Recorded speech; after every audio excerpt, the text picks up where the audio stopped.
સચિનમાં TB મુક્ત અભિયાન વિવાદમાં આરોગ્ય અધિકારી ખુદ માસ્ક વગર તબીબોની હાજરીમાં મજાક।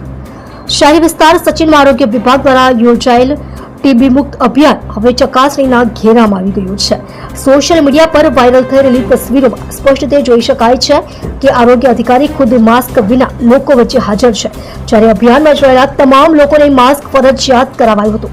મળતી માહિતી મુજબ આ અભિયાનમાં ખાસ કરીને ગરીબ અને સામાન્ય પરિવારના લોકોને આમંત્રણ આપવામાં આવ્યું હતું। તેમ છતાં કાર્યક્રમની રચના અને કાર્યક્રમ દરમિયાન જે રીતે આ લોકોની હાજરી લઈ તેમને જાગૃત કરવામાં આવ્યા તે અંદરખાને મજાક સમાન લાગી રહી છે। સ્થાનિક નાગરિકો અને સામાજિક કાર્યકરોના મતે જ્યારે અધિકારી પોતે નિયમોનું પાલન નથી કરતા ત્યારે સામાન્ય જનતાને શીખ આપવી એક પ્રકારની દંભભરી કામગીરી ગણાય।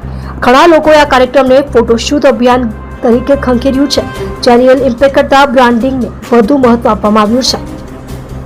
હવે પ્રશ્ન એ છે કે શું આ અભિયાનથી સાચી જાગૃતિ લાવવામાં આવી શકે કે પછી ગરીબોની હાજરી માત્ર લેટેસ્ટ પોસ્ટ માટેના બેકડ્રોપ તરીકે ઉપયોગમાં લેવાય છે। આ મુદ્દે તંત્ર તરફથી હજુ સુધી કોઈ સત્તાવાર સ્પષ્ટતા આપવામાં આવી નથી।